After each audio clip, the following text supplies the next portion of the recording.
Основное юбилейное мероприятие, посвященное полету Андриана Николаева, прошло сегодня в Чувашской государственной филармонии.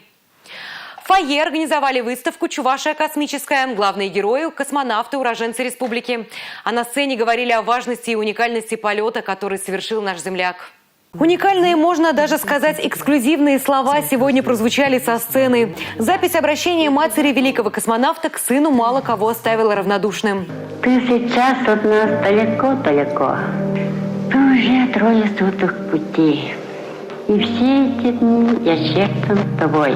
Родной мой, о тебе, о твоем друге Павле, думаю, не только я, а все люди.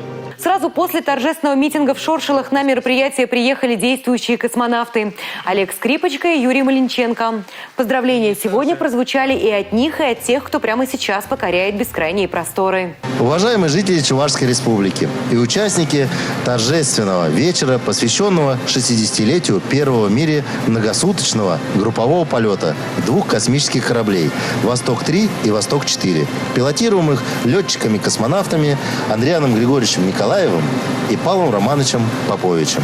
Мы, российские члены экипажа Международной космической станции «Экспедиция-67», космонавты Роскосмоса Олег Артемьев, Денис Матвеев и Сергей Корсаков, приветствуем вас с борта Международной космической станции. Андрей Григорьевич Николаев, несомненно, получив право полететь в космос, прежде всего, на мой взгляд, исполнил свою мечту, претворил его в жизнь.